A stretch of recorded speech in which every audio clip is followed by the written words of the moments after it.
So പലപ്പോഴും ആൾക്കാർക്ക് ഈ കർമ്മം എന്ന് പറയുമ്പോൾ ഒരു ധാരണ ഉണ്ടാവുക, ഇതെന്റെ കർമ്മമാണ്.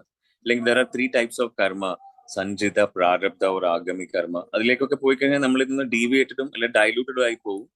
സോ ബേസിക്കലി കർമ്മ മീൻസ് ഒരു കോസ് ഉള്ളത് കൊണ്ടാണ് ഒരു എഫക്റ്റ് ഉണ്ടാവുന്നത്. മനസ്സിലാവുന്നുണ്ടോ? അത് ഭയങ്കര റിലേറ്റഡ് ആണ്. ആൾക്കാർ ചോദിക്കും, കോഴിയാണോ ഉണ്ടായത് മുട്ടയാണോ ഉണ്ടായതെന്ന് ചോദിച്ചു കഴിഞ്ഞാൽ എന്താ പറയുക? നിങ്ങൾ കോഴിമുട്ടാണ്. നിങ്ങൾ വളരെ ഇതായിട്ടുള്ള ഉത്തരങ്ങളൊക്കെ തരുന്ന ആൾക്കാരാണ്. അതുപോലെ ഈ കർമ്മത്തിന്റെ കൃഷ്ണ സാർ ഗഹനോ കർമ്മണോ ഗതി, ഗൂഢമാണ് ഈ ഒരു കർമ്മത്തിന്റെ വഴി എന്നുള്ളത്. സോ കോസ് ആൻഡ് എഫക്ട് എന്ന് വെച്ച് കഴിഞ്ഞാൽ ഒരു കാര്യം ഉള്ളത് കൊണ്ടാണ് ഒരു കാരണം ഉണ്ടായത്. ഇനി അത് അവിടെ നിൽക്കില്ല. ആ കാരണം എവിടത്തേക്ക് നമ്മളെ ലീഡ് ചെയ്യും? ഒരു കാര്യത്തിലേക്ക് നമ്മളെ ലീഡ് ചെയ്യും. സോ ശ്രീമദ് ഭഗവത്ഗീതയിലെ ഈ ഞാൻ ധാരാളം അധ്യായങ്ങൾ ഇങ്ങനെ എടുത്തപ്പോ പലപ്പോഴും ഇൻട്രൊഡക്ഷൻ കാര്യങ്ങളൊക്കെ പറഞ്ഞിട്ടുണ്ട്. നമുക്ക് ഡേ ബൈ ഡേ ഒരു ഇൻട്രൊഡക്ഷനിലൂടെ അങ്ങനെ പോവാം. അല്ലാണ്ട് അല്ലെങ്കിൽ ഭയങ്കര റിപ്പീറ്റ് ചെയ്യുന്ന പോലെ തോന്നും. ഈവൻ ദോ ധാരാളം പേര് കയറിയിട്ടുണ്ട്, കുറെ ടീച്ചേഴ്സും സീനിയർ ഓർഗനൈസേഴ്സും ആൾക്കാർ പുതിയ പേരൊക്കെ വന്നിട്ടുണ്ട്. അപ്പോ സ്വാഗതം. നമ്മുടെ കോഴ്സുകൾ നിങ്ങൾ ഇരിക്കുമ്പോൾ അതിലൂടെ നമുക്കൊരു മുഖവുരയുടെയും പരിചയപ്പെടുത്തലിന്റെ ഒന്നും ആവശ്യമില്ലാണ്ട് ഇത് നമ്മുടേതാണെന്നുള്ള ഒരു ഭാവത്തിലൂടെ നമുക്ക് അങ്ങോട്ട് തുടരാൻ സാധിക്കും. എന്നാലും പറയാണ്, പലപ്പോഴും ആൾക്കാരുടെ ധാരണ ശ്രീമദ് ഭഗവത്ഗീതയാണ് മഹാഭാരതം എന്നുള്ളൊരു ധാരണയൊക്കെ ഉണ്ട്. മഹാഭാരതത്തിൽ 1,00,000-ൽ മേലെ ശ്ലോകങ്ങളിൽ വരുന്ന 800ഓളം ശ്ലോകങ്ങളാണ്, 18ഓളം അധ്യായങ്ങൾ അടങ്ങുന്ന 800 ശ്ലോകങ്ങളിലെ ഈ ശ്രീമദ് ഭഗവത്ഗീത. സോ ആക്ച്വലി വളരെ രസകരമായിട്ടുള്ള ചോദ്യങ്ങൾ ഭഗവാന്റെ അടുത്ത് അർജുനൻ ചോദിക്കുമ്പോൾ അതെല്ലാം നമുക്ക് വേണ്ടിയിട്ടുള്ളതാണെന്നുള്ളൊരു ധാരണ നമുക്ക് വരും ഈ ഒരു അധ്യായത്തിലൂടെ കേൾക്കുമ്പോൾ. പലപ്പോഴും നമ്മള് പ്രാരബ്ധം കൊണ്ടാണ് മനുഷ്യ ശരീരം എടുത്ത്, പ്രാരബ്ധം എന്ന കഷ്ടപ്പാടല്ല കേട്ടോ, നമ്മൾ വെച്ചാൽ നിഷിദ്ധമായിട്ടുള്ള ഒരു കർമ്മം നമ്മളിൽ ഉള്ളത് ചെയ്തു പോവാൻ ബദ്ധനസ്ഥരാണ് നമ്മൾ. അതുകൊണ്ടാണ് ഈ കർമ്മം ഉള്ളത് മനുഷ്യനായിട്ട് ഇവിടെ പറഞ്ഞിട്ടുണ്ടെങ്കിൽ അതിന് വ്യക്തമായിട്ടുള്ള സ്പഷ്ടമായിട്ടുള്ള ഒരു അർത്ഥമാണ് you have some sort of karma. ഇനി ഒരു കർമ്മവും ഇല്ല എങ്കിൽ വരില്ലേന്ന് ചോദിച്ചു കഴിഞ്ഞാൽ ഓഫ് കോഴ്സ് നിങ്ങൾക്കൊരു സ്വേച്ഛ പോലെ വരും. ഇവിടെ വന്നിട്ട് സേവയും ശാന്തിയും സമാധാനവും ഒക്കെ സ്പ്രെഡ് ചെയ്യുന്ന ഒരാളുടെ ഒപ്പമുള്ളൊരു മനസ്സിലാവുന്നുണ്ട് ആ ഒരു ലൈഫ്. അത് നിങ്ങൾക്ക് ചോയ്സ് ആണ്. ഞാൻ പറഞ്ഞു വരുന്നത് എന്താന്ന് വെച്ചാ, നമുക്ക് എല്ലാവർക്കും സ്വസ്ഥനും ശാന്തനും, ഒരു ക്രീച്ചർ പോലും, ഒരു ചെറിയ പ്രാണി പോലും അസ്വസ്ഥനാവാൻ വേണ്ടി ആഗ്രഹിക്കുന്നില്ല. വാഷ് ബേസിനിലേക്ക് വെള്ളം വീഴുമ്പോൾ കണ്ടിട്ട് എത്ര വഴുക്കലാണെങ്കിലും അത് മേലേക്ക് കയറി വരും. അപ്പോ ആ ഒരു അവസ്ഥയിൽ നമ്മൾ ശാന്തി ആനന്ദമൊക്കെ ആഗ്രഹിക്കുമ്പോൾ നിഷിദ്ധമായിട്ടുള്ള നമ്മൾക്ക് ചെയ്യേണ്ടതായിട്ടുള്ള കർമ്മങ്ങൾ ചെയ്യാതെ നിനക്ക് ഒരിക്കലും ശാന്തനും മുക്തനും ആവാൻ സാധിക്കില്ല എന്നുള്ളൊരു നല്ലൊരു മെസ്സേജോട് കൂടിയിട്ടാണ് ശ്രീമദ് ഭഗവത്ഗീതയുടെ കർമ്മയോഗം തുടങ്ങുന്നത്. പലപ്പോഴും ഇത് ഗൃഹസ്ഥരാണ് പലരും നമ്മളല്ലേ, ആരും ഒരു ബ്രഹ്മചര്യ, ഒരു അല്ലെങ്കിൽ ഒരു സന്യാസ ആ ഒരു ഭാവത്തിലേക്കൊന്നും വന്ന് എല്ലാവരും അവരുടേതായിട്ടുള്ള ഡ്യൂട്ടിയും റെസ്പോൺസിബിലിറ്റീസിലൂടെ ഒക്കെ കടന്നു പോകുന്ന ആൾക്കാരാണ്. അപ്പൊ അവർ വിചാരിക്കും മതി, ഇനി ഇതെല്ലാം വിട്ടിട്ട് ഇനി നമുക്ക് എന്നുള്ളൊരു ധാരണ വരും. അപ്പോ അങ്ങനെയുള്ള ആൾക്കാർക്കുള്ള ഒരു റിമൈൻഡർ ആയിട്ട് തന്നെ നമുക്ക് തുടങ്ങാം. നമുക്ക് എന്നല്ല, ഭഗവാൻ കൃഷ്ണൻ അങ്ങനെയാണ് പറയുന്നത്. മനസ്സിലാവുന്നുണ്ട്? സോ അത് വിട്ടുകൊണ്ട് ഒരിക്കലും നിനക്ക് സ്വസ്ഥമാവാൻ വേണ്ടി സാധിക്കില്ല. അതെന്തുകൊണ്ടാ ഈ ഒരു ബിഗിനിങ്ങിൽ പറയാൻ കാരണം എന്താന്ന് വെച്ച് കഴിഞ്ഞാൽ, നമുക്കറിയാം തൊട്ട് മുമ്പേ കഴിഞ്ഞ അധ്യായം സാഖ്യയോഗം അല്ലെങ്കിൽ ബുദ്ധിയോഗമാണ്. അല്ലെങ്കിൽ എന്താ പറയാ, മീൻസ് ദാറ്റ് സെൽഫ് സുപ്രീം, ആത്മാ ചൈതന്യമാണ് എല്ലാം, അതിനെ ഒരിക്കലും നശിപ്പിക്കാൻ സാധിക്കില്ല എന്നൊക്കെ പറഞ്ഞിട്ട് വളരെ ഡീറ്റെയിൽഡ് ആയിട്ട് പല രൂപത്തിൽ അങ്ങനെ വിശേഷിപ്പിച്ചൊരു അധ്യായമായിരുന്നു സാഖ്യയോഗം. അതിന് മുന്നിലുള്ള ഒരു അധ്യായം നമുക്കറിയാം വിഷാദയോഗം. ആ ഭാവം എല്ലാവർക്കും അറിയാം. കുരുക്ഷേത്ര യുദ്ധഭൂമിയിൽ തളർന്ന് താഴെ വീണപ്പോ ഗുരുജനങ്ങളെ എങ്ങനെ വധിക്കും എന്നുള്ള ഒരു തരം ഒരു ഡിപ്രഷൻ സ്റ്റേറ്റിലേക്ക് ആള് പോയിക്കൊണ്ടിരിക്കുവായിരുന്നു. ആ സമയത്താണ് നീ വെളിയിൽ ഇങ്ങനെ ഭ്രമിച്ചു പോയിരിക്കുവാണ്, നീ നിലനിൽക്കാനും നിന്നെയും അവരെ എല്ലാം കൊണ്ടുപോവാനും പ്രാപ്തമായിട്ടിരിക്കുന്ന ആ ഒരു ചൈതന്യമാണ് നീ. മനസ്സിലാവുന്നുണ്ടോ? ആ ചൈതന്യത്തിന് ഒരിക്കലും നാശമില്ല എന്ന് പറഞ്ഞിട്ടാണ് അദ്ദേഹത്തെ കർമ്മയോഗത്തിലേക്ക് കൊണ്ടുപോകുന്നത്. അപ്പൊ സ്വാഭാവികമായിട്ടും ഒരു ശിഷ്യൻ 100% കൺഫ്യൂസ്ഡ് ആവും. കാര്യം എന്താന്ന് വെച്ചാൽ തൊട്ടു മുമ്പേ ഗുരു പറയാണ്, അവിനാശിയാണ്, നീയും അതും എല്ലാം ഒന്നാണ്, അതൊരിക്കലും നശിക്കില്ല എന്നൊക്കെ പറഞ്ഞിരിക്കുന്ന ഒരാൾക്ക് എളുപ്പത്തിൽ സന്യാസിക്കാൻ വേണ്ടി പോവാം. കാര്യം ഈ ഒരു അവസ്ഥ ഒരു ശിഷ്യൻ പക്വമാവുമ്പോൾ ഒരു ഗുരു പറഞ്ഞു കൊടുക്കേണ്ടതാണ്. പക്ഷെ ഒന്ന് ആലോചിച്ച് നോക്കിയ രണ്ടാമത്തെ അധ്യായത്തില് എത്ര ദൈർഘ്യമായിട്ട് അദ്ദേഹം പല രീതിയിൽ വിശേഷിപ്പിച്ച ഒരു അധ്യായത്തിന്റെ ഒരു സംക്ഷിപ്തം ഇത്രയേ ഉള്ളൂ. യു ആർ സുപ്രീം, ബാക്കി എല്ലാം മനസ്സിലാവുന്നുണ്ടോ, അത് എക്സ്പീരിയൻസ് ചെയ്യാനുള്ളതാണെന്ന്. അപ്പോ ഇതിന്റെ ഒരു ട്രിക്ക് എന്താന്ന് വെച്ചാൽ, ഞാനൊരു ഇത് പിടുത്തം കണക്ഷൻ വരാൻ വേണ്ടി പറയാണ് ഈ അധ്യായത്തിന്റെ.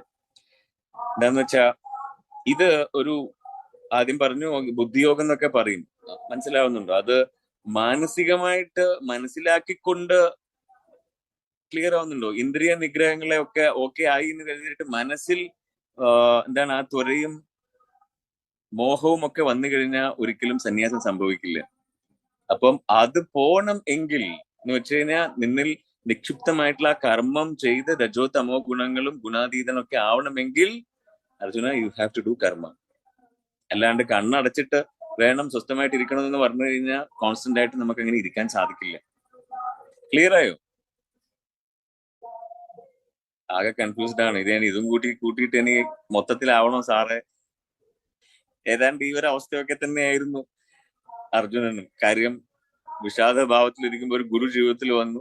ആ ഗുരു പറയാണ് നീ ചൈതന്യമാണ്, ആത്മാവാണ്. ഓക്കെ, ശരി, സമ്മതിച്ചു. എന്നാ പിന്നെ അങ്ങനെ തന്നെ തുടരൂ. അത് ആവാനും പറ്റുന്നില്ല, ഇത് അറിയാനും പറ്റുന്നില്ല. ഏതാണ്ട് ഈ ഒരു ഇരിപ്പിൽ തന്നെയായിരുന്നു ആരും ഇരിക്കുന്നത്. പറയൂ, വെറുതെ ഒന്നും അദ്ദേഹം മുമ്പിൽ വരില്ല, വെറുതെ നിങ്ങളും വരില്ല ഇവിടെ. ഭഗവാൻ കൃഷ്ണൻ പറയാണ് വായുർ ഗന്ധാനി വാശയാത് എന്ന് വെച്ച് കഴിഞ്ഞാൽ ഈ കർമ്മം നമ്മളെ പിന്തുടർന്നേ കൊണ്ട് വന്നത് കൊണ്ടാണ് ഈ കർമ്മയോഗം നമ്മളിവിടെ കേൾക്കാൻ വേണ്ടി ഇരിക്കുന്നത്. കാറ്റ് എങ്ങനെ സുഗന്ധങ്ങളെ വഹിച്ചു കൊണ്ടുപോകുന്നുവോ അതുപോലെ നീ നിന്റെ കർമ്മങ്ങളെ, ആ കർമ്മങ്ങൾ പക്ഷെ വഹിച്ചു കൊണ്ടുപോയത് കാമ്യ കർമ്മങ്ങളായിപ്പോയി. അവരൊറ്റ കുഴപ്പമേ ഉള്ളൂ. ക്ലിയർ ആവുന്നുണ്ടോ? അപ്പൊ പിന്നെ എന്ത് വേണം? കർമ്മം ചെയ്യാം, പക്ഷെ ഫലേച്ഛ ഇല്ലാതെ, അതും കുറെ കൂടി ഭഗവത് സേവനങ്ങളും കൂടി ചെയ്തു പോകുമ്പോ കർമ്മത്തിന്റെ ഫലവും നിന്നെ ബോധർ ചെയ്യില്ല. ഇനി വല്ലതും സ്പ്രൗട്ട് ചെയ്യാനുണ്ടെങ്കിൽ അത് ഇല്ലാണ്ടായി പോവുകയും ചെയ്യും. ആ അവസ്ഥയിൽ നിനക്ക് എന്നെ പ്രാപ്തമാക്കാം എന്ന് വളരെ ഇൻസ്റ്റന്റേനിയസ് ആയിട്ട് ഈശ്വരനെ എക്സ്പീരിയൻസ് ചെയ്യുന്ന ഒരു അധ്യായം. ദാറ്റ്സ് വാട്ട് വാസന ക്ഷയം ഈസ് മോക്ഷം. നമ്മളിത് ചെയ്യുന്നതിനനുസരിച്ച്, നമ്മളുടെ കേൾക്കുന്നതിനനുസരിച്ച് ക്ലിയർ ആവുന്നുണ്ടോ? ആ ജ്വരം പോയി നമ്മൾ ഒന്ന് സെറ്റിൽഡ് ആവാൻ വേണ്ടി തുടങ്ങും. സോ റെഡി അല്ലേ? കാര്യം നമുക്ക് എല്ലാവർക്കും ഒരു 3 ടൈപ്സ് ലൈഫ് ഉണ്ട്, 3 തരം ജീവിതം. ഒന്നെന്താന്ന് വെച്ച് കഴിഞ്ഞാൽ നമുക്കൊരു പബ്ലിക് ലൈഫ്. കണ്ടിട്ടില്ലേ നമ്മൾ ഇതുപോലെ എല്ലാവരിലും ഇങ്ങനെ കാണുന്നു, അറിയുന്നു. എനിക്കിപ്പോ എല്ലാവർക്കും യഥാർത്ഥം നമ്മൾ എന്താന്നുള്ളത് അറിയാനും സാധിക്കില്ല. അത് നമ്മളുടെ കുറച്ചുകൂടി ക്ലോസ് കണക്റ്റഡ് ആയിട്ടുള്ള ഫാമിലി ഓർ ഫ്രണ്ട്സ് അങ്ങനെയുള്ളവർക്കേ അറിയുള്ളൂ. ശരിയല്ലേ? കുറച്ചുകൂടി അതൊരു പ്രൈവറ്റ് ആയിരിക്കാം. That's what the second type of life. And the third one ഉണ്ട്, അത് കുറച്ചുകൂടി ക്ലോസ് കണക്റ്റഡ് ആയിട്ടുള്ള ആൾക്കാർക്ക് അറിയില്ല. അത് ഒരാൾക്ക് മാത്രമേ അറിയുള്ളൂ. അയാൾ ആരാ? അതാണ് വളരെ സീക്രട്ട് ആയിട്ടുള്ള ആ ലൈഫ്. അത് നമ്മൾ അറിയുന്ന പോലെ വേറെ ആർക്കും അറിയില്ല. ഇതാണ് നമ്മുടെ കുഴപ്പമായത്. പക്ഷെ നമ്മൾ അറിയുന്ന പോലെ ഈ മൂന്നാമത്തെ ഈ സീക്രട്ട് ലൈഫിൽ ഒരാൾക്ക് അതിനേക്കാൾ ഡീപ്പായിട്ട് അറിയാം. അയാളുടെ പേരാണ് ഭഗവാൻ or Krishnan or guru. Clear ആവുന്നുണ്ടോ? അങ്ങനെ ഒരു വിശേഷ ബുദ്ധി ആർക്കുണ്ടായിരുന്നു? അർജുനൻ ഉണ്ടായിരുന്നു. അപ്പൊ മൈ റിക്വസ്റ്റ്, നിങ്ങൾ ഇവിടെ കേൾക്കുമ്പോ പബ്ലിക്കും പ്രൈവറ്റും സീക്രട്ടും ഒക്കെ അവിടെ ഇരിക്കട്ടെ, പക്ഷെ ഒരാൾക്ക് എന്നെ ഞാൻ അറിയുന്നതിനേക്കാൾ ബെറ്റർ ആയിട്ട് അറിയാം എന്നുള്ളൊരു ഭാവം നിങ്ങളുടെ ഉള്ളിൽ ഇല്ല എങ്കിൽ ഈ കർമ്മയോഗം അർജുനൻ ചോദിച്ച കൃഷ്ണന്റെ ഉത്തരം നിങ്ങൾക്ക് എക്സ്പീരിയൻസ്ഡ് ആവില്ല. ക്ലിയർ ആവുന്നുണ്ടോ? യെസ്. സോ ഒരു ഡെവോട്ടിയുടെ ഒരു വലിയൊരു പ്രിവിലേജ് ആണ് ഇങ്ങനെ ഒരാളുണ്ട്, ഇതെല്ലാം അറിയുന്നു എന്ന് മനസ്സിലാക്കുന്നത്. അങ്ങനെയുള്ള ഒരാളുടെ അടുത്താണ് ഹൃദയം തുറക്കുന്നത്, അല്ലാണ്ട് വേറെ സുഹൃത്തുക്കളുടെ അടുത്തല്ല, വിദ്യ അഭ്യസിപ്പിച്ച ആൾക്കാരുടെ അടുത്തല്ല, ഒരു പബ്ലിക് സ്പീച്ചിലല്ല. അർജുനൻ യഥാർത്ഥത്തിൽ എന്നേക്കാൾ വ്യക്തമായിട്ട് അറിയുന്ന ഒരാളുണ്ട്, അദ്ദേഹത്തിന്റെ അടുത്താണ് 3-ാം അധ്യായത്തിലെ കർമ്മയോഗത്തിലെ ഫസ്റ്റ് ചോദ്യം അർജുനന്റെ. കുറച്ചൊന്ന് റിലേറ്റ് ചെയ്തിട്ടുണ്ടാവില്ലേ?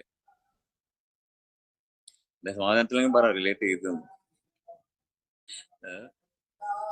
സോ ഭഗവാൻ ചോദിക്കുവാണ് അർജുനൻ, ജ്യായാസി ചേത് കർമ്മനസ്തു മതാ ബുദ്ധിർ ജനാർദ്ദന തത്കിം കർമാണി ഘോരേ മാം നിയോജയസി കേശവ. സോ അർജുനൻ ചോദിക്കുവാണ്, ഹലോ ജനാർദ്ദന, ഭഗവാന്, കേശവ, ഫലാകാംക്ഷയോടെ ചെയ്യുന്ന കർമ്മത്തെക്കാൾ ശ്രേഷ്ഠമാണ് ബുദ്ധി എന്ന് കരുതുന്നുവെങ്കിൽ അങ്ങ് എന്തിനാണ് എന്നെ ക്രൂരമായ ഈ യുദ്ധത്തിന് പ്രേരിപ്പിക്കുന്നത്? അത് ഞാൻ ഓൾറെഡി സംസാരിച്ചു, അതിന്റെ ഒരു കണ്ടിന്യൂവേഷൻ പോലെ. കാര്യം അദ്ദേഹം കേട്ട് ഒരു രസം പിടിച്ചിരിക്കുവാണ് സാഖ്യയോഗത്തിൽ. നമ്മളും അതുപോലെ ഒരു ബുദ്ധിയിലൂടെ മാത്രം ഇത് എക്സ്പീരിയൻസ് ചെയ്യും. അല്ലാണ്ട് ഒരിക്കലും അതുകൊണ്ടാണ് ഈ ജ്ഞാനികള് സത്യം എന്താണ് അല്ലെങ്കിൽ ബ്രഹ്മം എന്താണെന്നൊക്കെ പറഞ്ഞു കഴിഞ്ഞാൽ അവർ സൈലന്റ് ആയിട്ടിരിക്കും. അവർ ഒരിക്കലും ഒരു ഐഡിയ കൊടുക്കില്ല. കാര്യം അത് അനുഭവത്തിന്റെ സബ്ജക്റ്റ് ആണ്. മൂക്കാസ്വാദ് എന്നൊക്കെ പറയും അതിനെ. ഒരു സംസാരിക്കാൻ വേണ്ടി സാധിക്കാത്ത ഒരാൾ ഐസ്ക്രീം കഴിച്ചിട്ട് എന്താ രുചിയും ചോദിച്ചു കഴിഞ്ഞാൽ എന്താ പറയാ ഇവിടെ? രുചി നമുക്ക് പറഞ്ഞു കൊടുക്കാൻ സാധിക്കും. ബെറ്റർ മിണ്ടാതിരിക്കാന്ന് പറഞ്ഞ പോലെ. പക്ഷെ എന്നാലും ഇവനെ ഒന്ന് പുഷ് ചെയ്ത് മുന്നോട്ട് വിടണമല്ലോ എന്നുള്ളൊരു ധാരണയിൽ പറഞ്ഞപ്പോ, അതാണ് ഈ വിഷാദം ഡിപ്രഷനൊക്കെ പിടിച്ചിരിക്കുന്ന ഒരാളുടെ അവസ്ഥ എന്താന്ന് വെച്ച് കഴിഞ്ഞാല് കിട്ടിയത് പിടിച്ചിട്ട് അവരെ ന്യായീകരിക്കാനും വ്യാഖ്യാനിക്കും ഒക്കെ നിന്ന് കളയും. അതുകൊണ്ട് കൃഷ്ണൻ പറഞ്ഞു കൊടുത്ത് അദ്ദേഹത്തിനോട് തന്നെ പറയാണ്, നിങ്ങളല്ലേ ഭഗവാനെ തൊട്ട് മുമ്പേ പറഞ്ഞത് ആത്മാവാണ്, മരണമില്ല എല്ലാം, പിന്നെ എന്തിനാണ് ഇതിനപ്പുറത്തേക്ക് പോകേണ്ട ഒരു ആവശ്യം? നമുക്ക് ഇവിടെ തന്നെ പരിപാടി നിർത്തിക്കൂടെ എന്നുള്ള ഒരു ചോദ്യത്തിലൂടെയാണ് സംഭവം തുടങ്ങുന്നത്. ക്ലിയർ?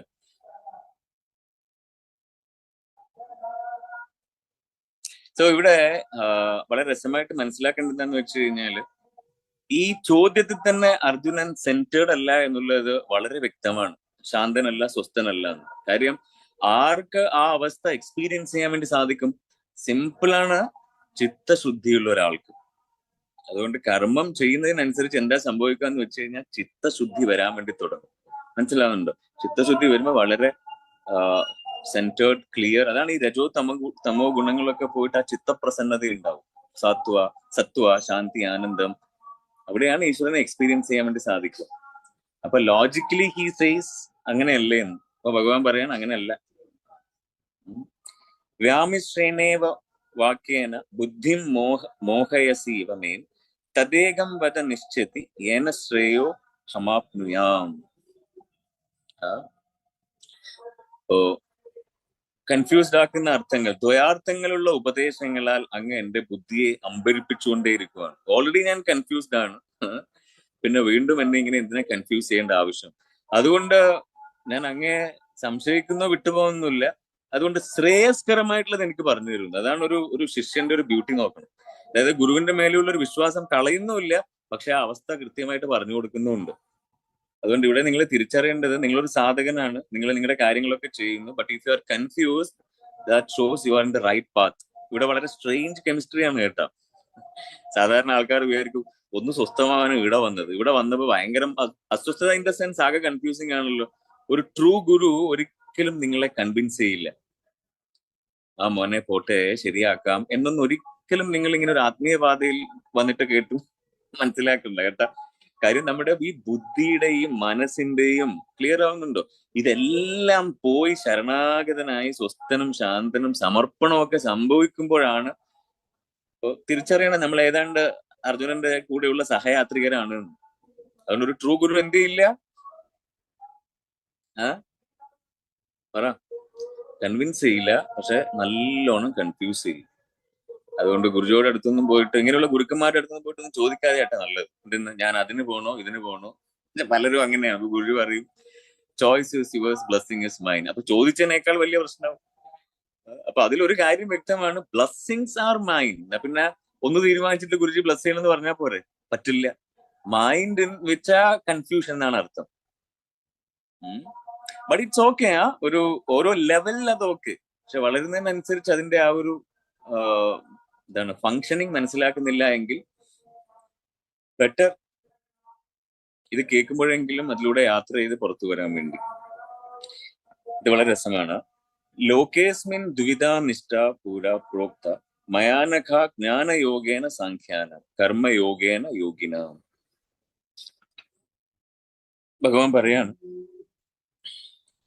ഓൾറെഡി അദ്ദേഹത്തെ വളരെ രസമായിട്ടുള്ള ഒരു വാക്കിലൂടെയൊക്കെ പാപരഹിതനായിട്ടുള്ള അർജുന. ഒരു ഗുരുവിന്റെ ഒരു വിശേഷണങ്ങൾ വളരെ രസമാണ് കേട്ടോ. അല്ലാണ്ട് ഇങ്ങനെയൊക്കെ ചോദിക്കുമ്പോ എനിക്ക് സമയമായിട്ടില്ല, നീ മാറി നിൽക്ക്, അല്ലെങ്കിൽ നിനക്ക് അതിന്റെ യോഗമില്ല, ഇങ്ങനെയൊന്നും പറഞ്ഞിട്ടല്ല കേട്ടോ സംസാരിക്കുന്നത്. അദ്ദേഹം വളരെ ഈ ഗുരുക്കന്മാരുടെ രീതി ഭയങ്കരം ശിഷ്യനെ എന്ത് ചെയ്യും, പ്രശംസിക്കും. ലൈക്ക് ഇങ്ങനെയൊക്കെ പറയും, മഹാബാഹോ, young man, great man, warrior, ഇങ്ങനെയൊക്കെ പറയും. പാപരഹിതനായിട്ടുള്ള അർജുന എന്നൊക്കെ പറയും. അപ്പോ ആ രീതിയൊക്കെ കേൾക്കുമ്പോ തന്നെ കുറച്ചുകൂടി ആ ഗുരുവിനോട് ആൾക്ക് അടുക്കാനുള്ള ഒരു മനോഭാവം ഉണ്ടാവും. ശരിയല്ലേ? നമ്മൾ വല്ലതൊക്കെ പറഞ്ഞു കൊടുക്കണ്ടെങ്കിൽ ആദ്യം ശിക്ഷിക്കൂ, എന്നിട്ടാണ് പറയാ നിന്നെ ഒന്നിനും കൊള്ളൂല, വാ പറഞ്ഞുതരാം എന്ന്. പിന്നെ വല്ലതും കേൾക്കാനുള്ളത് പോലെ ആ പയ്യനെ കേൾക്കാൻ തോന്നൂല. എന്താണല്ലേ നമ്മുടെയൊക്കെ അവസ്ഥ. So he very that's what സ്വാത്തിക് ടീച്ചിങ്ങിന്റെ ലക്ഷണമാണ് കേട്ടോ. അതെല്ലാം വളരെ രസമായിട്ട് അയാളൊന്ന് പ്രശംസിച്ചുകൊണ്ടാണ് അദ്ദേഹം സംസാരിക്കുന്നത്.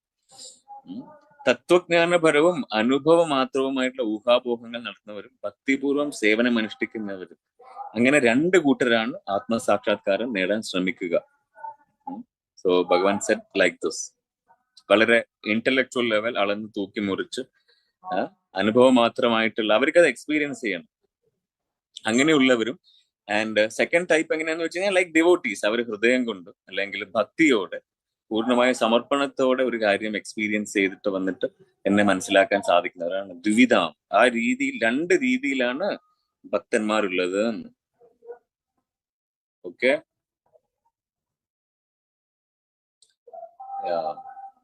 ഇത് വളരെ രസമാണ് കേട്ടോ. ഇതിന്റെ വേറൊരു വ്യാഖ്യാനം എങ്ങനെയാന്ന് വെച്ച് കഴിഞ്ഞാൽ, ഈ ജ്ഞാനത്തിന് അധികാരം വേണമെങ്കിൽ എന്ത് വേണമെന്ന് വെച്ച് കഴിഞ്ഞാൽ കർമ്മം ചെയ്യണം. അല്ലാന്നുണ്ടെങ്കിൽ ഒരിക്കലും എന്ത് വരില്ല, ജ്ഞാനോ ഉണ്ടാവില്ല, നമുക്ക് ചിത്തശുദ്ധി ഉണ്ടാവില്ല.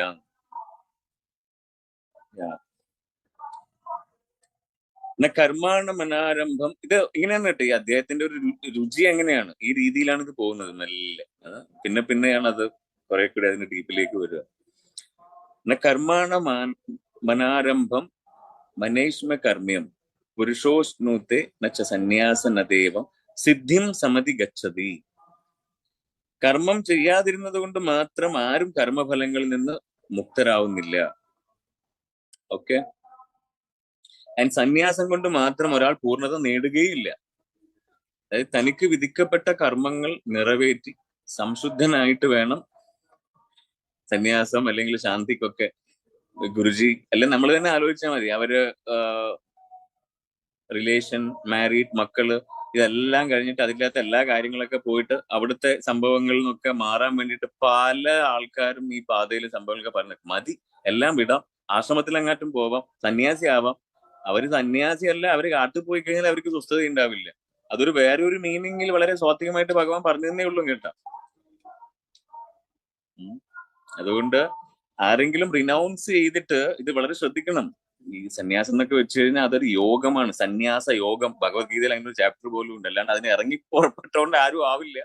ഇനി അങ്ങനെ ഇറങ്ങി പുറപ്പെട്ടിട്ടായാലും അവർക്ക് നിശിതമായിട്ടുള്ളൊരു, നിശിതല്ല, എന്താ പറയുക, നിയുക്തമായിട്ടുള്ള കർമ്മം അവർ ചെയ്യുന്നില്ല എങ്കിൽ അവർക്ക് സന്യാസം സംഭവിക്കില്ല. Because again the mind will, മനസ്സിലാവുന്നുണ്ടോ, that properly that cause and effect കർമ്മ.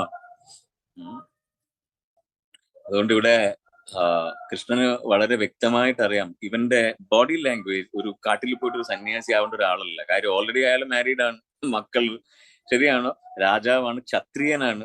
അപ്പം അതിൽ നിന്ന് മാറിയിട്ട് അവൻ പോയി കഴിഞ്ഞാൽ അവൻ ഒരിക്കലും എന്താവില്ല, അതിൽ വിജയിക്കില്ല. സോ അവന് നിക്ഷിപ്തമായിരിക്കുന്നത് കർമ്മമാണ്.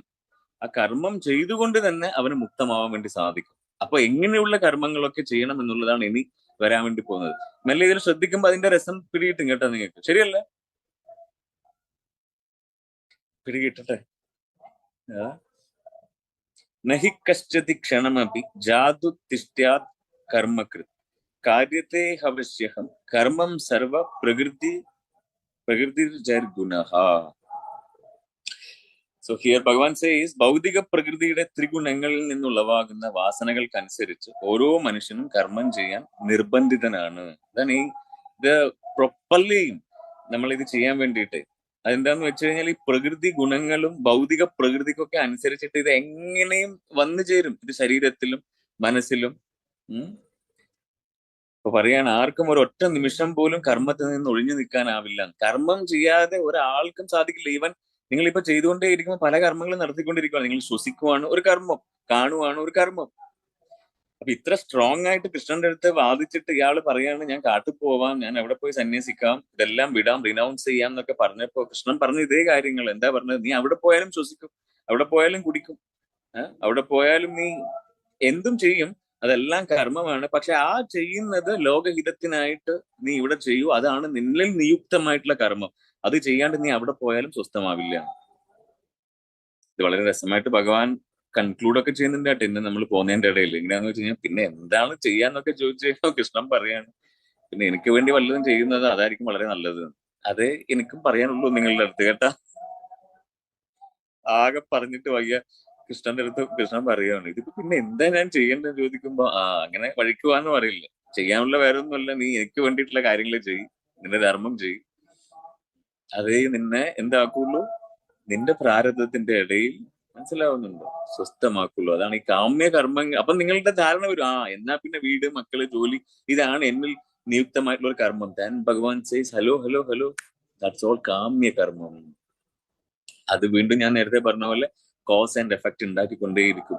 ഉപനിഷത്തൊക്കെ പറയാറുണ്ട്, നമ്മൾ എത്ര ജന്മങ്ങളിൽ ആരുടെയൊക്കെ അച്ഛനായി, എത്ര ജന്മങ്ങൾ ആരുടെയൊക്കെ അമ്മയായി, ഭാര്യയായി, സഹോദരനായി, എന്തൊക്കെ യോനികളിൽ എന്തൊക്കെ റിലേഷൻ പങ്കുവെച്ച ആൾക്കാരാണ് നമ്മൾ. ഇനിയെങ്കിലും ഇത് മനസ്സിലാക്കിക്കൊണ്ട് നിന്റെ എന്താണ് കാമ്യകർമ്മങ്ങളിൽ നിന്ന് മാറി ഭഗവത് സേവനത്തിൽ നിന്റെ സെൽഫിനെ നീ വരുന്നുണ്ട്. എന്നാലും ഞാൻ മുൻകൂറായിട്ട് പറഞ്ഞതേ ഉള്ളൂ. അപ്പൊ അത് തിരിച്ചറിഞ്ഞൊരു ഡിവോട്ടിയുടെ ആറ്റിറ്റ്യൂഡിൽ കേൾക്കുമ്പോൾ കുറച്ചുകൂടി ഇത് നിങ്ങൾക്ക് എക്സ്പീരിയൻസ് ആവും. സോ അങ്ങനെയുള്ള ഒരാൾക്ക് പിന്നെ അത് ബാധിക്കില്ലെന്ന് ചോദിച്ചു കഴിഞ്ഞാൽ ഭഗവാൻ പറയാണ്, നോ, ബിക്കോസ് ഓഫ് വാസന ആൻഡ് ഗുണാസ് കൊണ്ടാണ് ഈ കർമ്മം ചെയ്യാൻ പ്രൊപ്പൽഡ് ആവുന്നത് ആൾക്കാർ. അപ്പം ആര് അവരുടെ മനസ്സും ബുദ്ധിയും ഇതെല്ലാം മയ്യർപ്പിത മനോബുദ്ധി, ദാറ്റ്സ് വാട്ട്, എന്നിൽ അർപ്പിച്ചിട്ടുള്ള ആ ഒരു മനസ്സും ബുദ്ധിയും കൊണ്ട് കാര്യങ്ങൾ ചെയ്തു പോകുന്നുവോ അവർക്ക് പിന്നെ കർമ്മങ്ങൾ ഉണ്ടാവില്ല എന്ന് പറഞ്ഞു. അവർ ഓൾറെഡി മുക്തമാവും, വാസനാസ് ഉണ്ടാവില്ല. അതൊരിക്കലും പിന്നെയും ഒരു ഇംപ്രഷൻ ക്രിയേറ്റ് ചെയ്യില്ല. ഓക്കെ, യാ,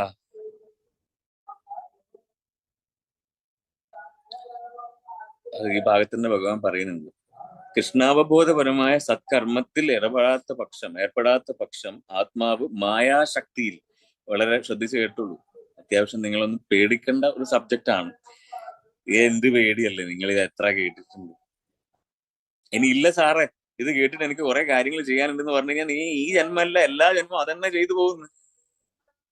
നീ പോലും അറിയാണ്ട് ആ മായാശക്തിയിൽ സെൽഫ് അത് കണ്ടിന്യൂ ചെയ്തു പോകും.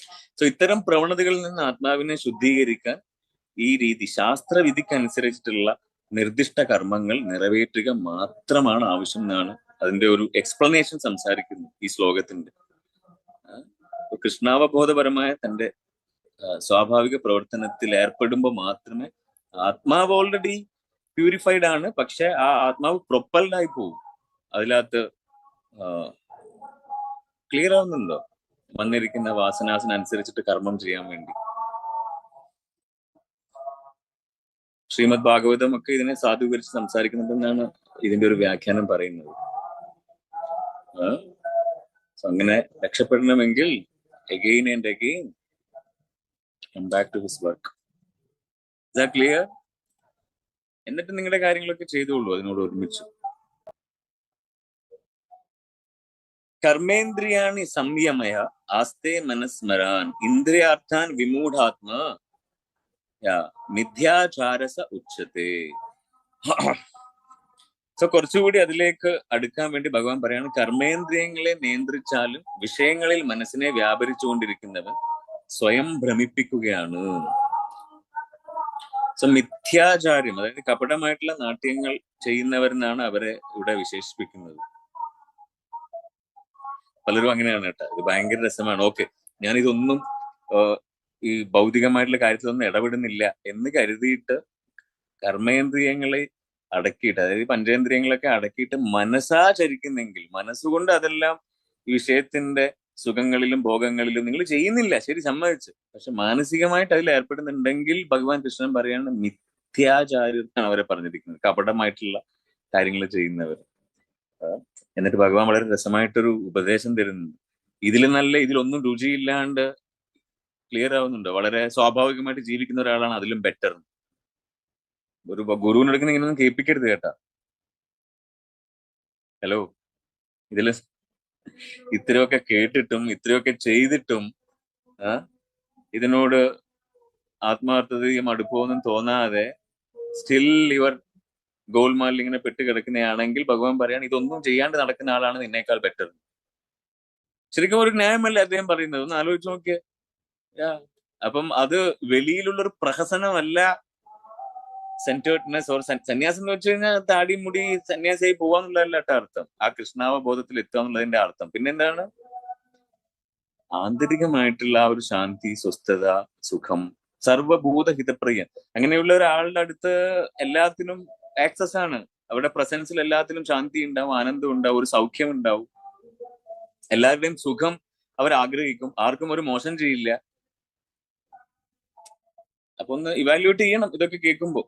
അല്ലെങ്കിൽ അവരെ പറഞ്ഞിരിക്കുന്നത് കപട നാട്യക്കാർ എന്നുള്ള രീതിയിലാണ് ഭഗവാൻ പറയുന്നത്. ഞാൻ പറഞ്ഞാലല്ലേ നിങ്ങൾക്ക് കുഴപ്പമുള്ളൂ.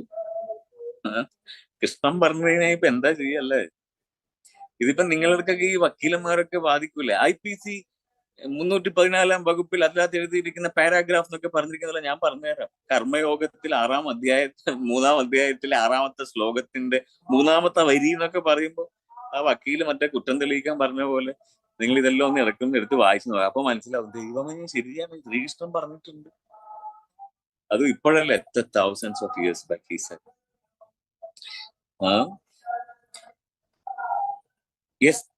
യസ്ത ഇന്ദ്രിയാണി മനസാ നിയമാരഭ്യത്തെ അർജുന കർമ്മേന്ദ്രിയ കർമ്മയോഗമാസക്ത സവിശേഷ്യസതേ. ദെൻ അതിന്റെ വേറൊരു വ്യാഖ്യാനം കൂടി അദ്ദേഹം പറയാണ്. മറ്റൊരു തരത്തിൽ പറഞ്ഞാൽ, ആത്മാർത്ഥമായിട്ടുള്ള ഒരാൾ പ്രവർത്തന നിരതമായിട്ടുള്ള ഇന്ദ്രിയങ്ങളെ മനസ്സിനാൽ നിയന്ത്രിക്കാൻ ശ്രമിച്ചുകൊണ്ട് ആസക്തി കൂടാതെ കൃഷ്ണാവബോധപരമായ കർമ്മത്തിൽ ഏർപ്പെടുകയാണെങ്കിൽ, ഞാൻ പറഞ്ഞു ഓൾറെഡി, അയാളാണ് അത്യുത്തമൻ. തിരിച്ചറിയണം, പ്രധാന സ്വാർത്ഥഗതി ഇവിടെ വിഷ്ണുവിനെ പ്രാപിക്കൽ മാത്രമായിട്ട് നമ്മൾ ഡീവിയേറ്റ് ചെയ്യണമെന്നാണ് പറയുന്നത്. അല്ലാണ്ട് ഇതിനൊക്കെ ഒരു നമുക്കൊരു സൊലൈസ്, ഒരു കുറച്ചു നേരം ഉണ്ടാവാനും രക്ഷപ്പെടാനും ഉള്ളൊരു ഉപായമാക്കി കാണുന്നുണ്ടെങ്കിൽ they are really far from ഭഗവാൻ. അപ്പൊ അവര് വിചാരിക്കുവാണ് I am so close to him എന്ന് പറഞ്ഞിട്ടുണ്ടെങ്കിൽ such identities are not advisable എന്നാണ് ഭഗവാൻ പറയുന്നത്. ഒരു വളരെ രസമാണ്, ഇതൊന്നും ചെയ്യാണ്ട് നടക്കുന്ന ഒരു തൂപ്പുകാരനാണ് ശ്രേഷ്ഠ എന്നാണ് സംസാരിക്കുന്നത്. നമ്മൾ ഇത്രയും സാധനയും ഭക്തിയും ഒക്കെ ചെയ്തിട്ട് നേരെ തിരിച്ചുള്ളൊരു മനോഭാവമാണെങ്കിൽ ഒന്ന് ആലോചിക്കൂ ഇത്രമാത്രം.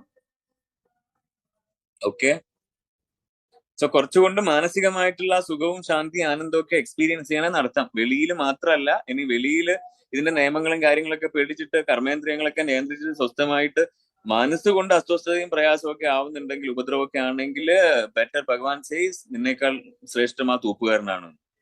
അയാൾക്ക് ഗുരുവില്ല, ഭഗവത്ഗീതയിൽ ഒരു പരിപാടിയില്ല, അവനവന്റെ ജോലി ചെയ്യും, സ്വസ്ഥമായിട്ട് കിടന്നുറങ്ങും. നീയോ ഇതൊക്കെ പേടിച്ചിട്ട് അമ്പലത്തിൽ പോകുന്ന, ചന്ദനം തുറന്ന് പരിപാടികൾ നടത്തുന്ന, ഇനി ഓക്കെ ഇന്ദ്രിയങ്ങളിൽ നിന്നും നിങ്ങളുടെ വിഷയങ്ങളിലൊന്നും ഇതാകുന്നുമില്ല, ബട്ട് മനസ്സ് കൊണ്ടുപോയി ഇരുത്തിയിട്ട് ആകെ അസ്വസ്ഥത, പ്രയാസം. ഇത് പിന്നെ അദ്ദേഹത്തിന് ശിഷ്യന്റെ അടുത്ത് പറയേണ്ട ഒരു അവസ്ഥ. അതാണ് എന്ത് രസമായിട്ടാണ് ഇത് കൊണ്ടുപോകുന്നത് നോക്കി. അതായത് ടൈമിനും സ്പേസിനും ഒക്കെ അനുസരിച്ചിട്ട് ഇതൊക്കെ കേൾക്കേണ്ട കാറ്റഗറിയിൽ ആൾക്കാർ ഉണ്ടാവുകയെ, ആ ഒരു ഓരോ തലത്തിൽ നിൽക്കുന്നവരുണ്ടാവും. ശരിയല്ലേ? അതുകൊണ്ട് ആ സ്റ്റേജിൽ എത്തിയിട്ടുള്ള ആൾക്കാരൊക്കെ ഇത് കേൾക്കുമ്പോൾ ശരിയാണെന്നുള്ള ഒരു ഭാവം വരും. Then what next, what to do? Bhagavan Krishna says നിയതം കുരു കർമ്മത്വം കർമ്മ ജായേഹ കർമ്മണ ശരീരയാത്രാപി ചതേന പ്രസിദ്ധേത കർമ്മണഃ. സോ ഭഗവാൻ പറയാണ്, നിനക്ക് വിധിക്കപ്പെട്ടിട്ടുള്ള കർമ്മം ചെയ്യുക. നൈഷ്കർമ്മത്തെക്കാൾ ശ്രേഷ്ഠമാണ്, ചെയ്യാതിരിക്കുന്നതിനേക്കാൾ ശ്രേഷ്ഠമാണ് കർമ്മം. അപ്പൊ ആലോചിക്കണം കേട്ടാ, മാറിപ്പോകുമ്പോഴും ചെയ്യാതിരിക്കുമ്പോഴൊക്കെ എത്രമാത്രം നിനക്ക് ഹാംഫുൾ ആയിക്കൊണ്ടേയിരിക്കുവാണ്. ചെയ്യാതിരിക്കുന്നതിനേക്കാൾ ശ്രേഷ്ഠമാണ് ചെയ്യാന്നുള്ളത്. കർമ്മം ചെയ്യാതെ സ്വന്തം ശരീരം നിനക്ക് നിലനിർത്താൻ പോലും സാധിക്കില്ല അർജുന. ഓക്കെ,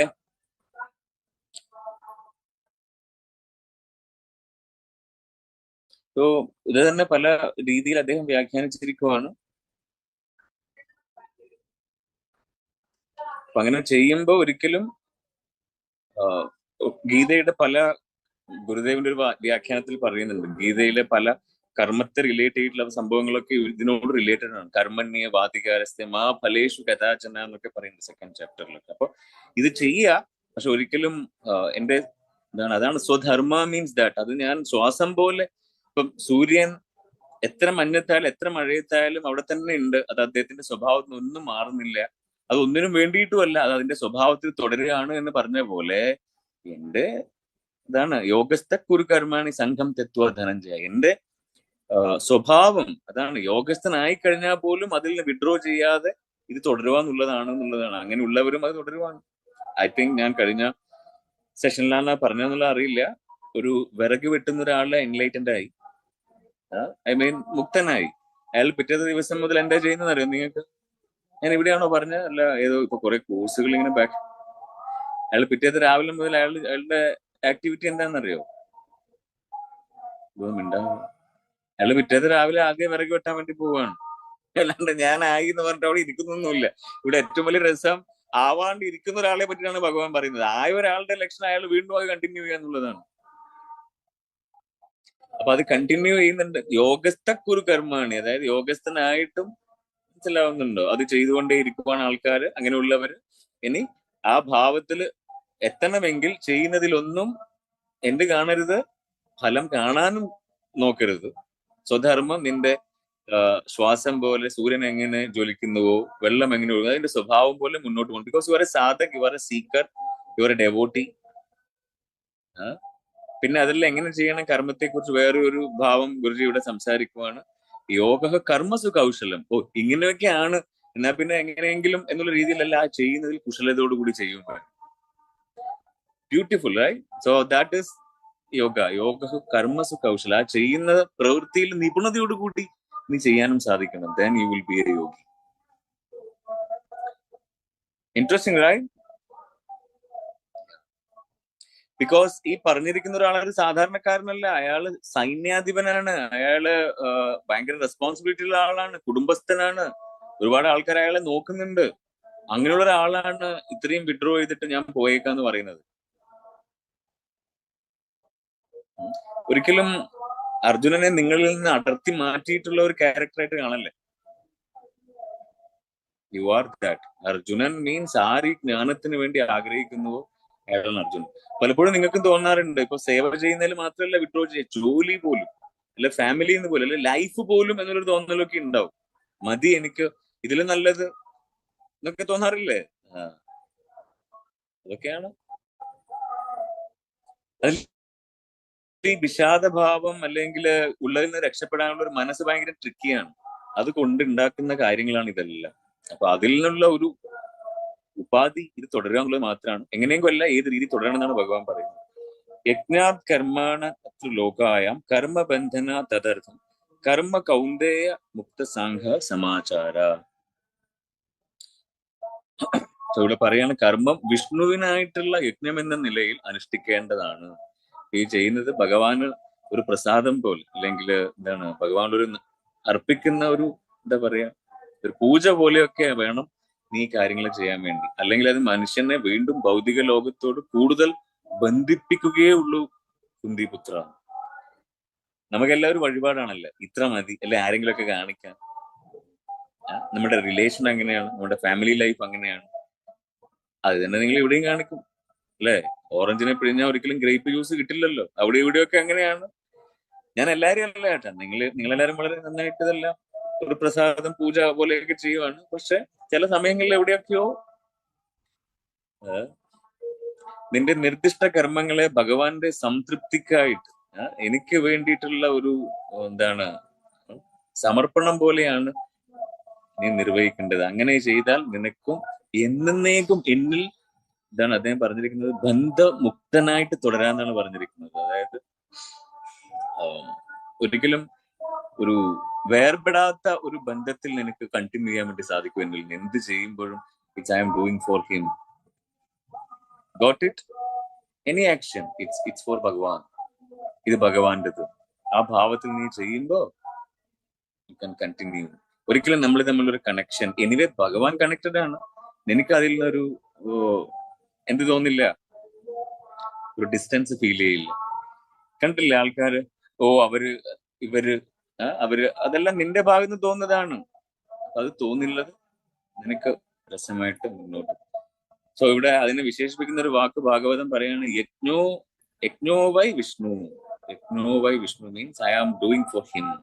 ഇറ്റ്സ് ഓൾ ഭഗവത് പ്രസാദം, അല്ലെ ഭഗവാന് വേണ്ടി.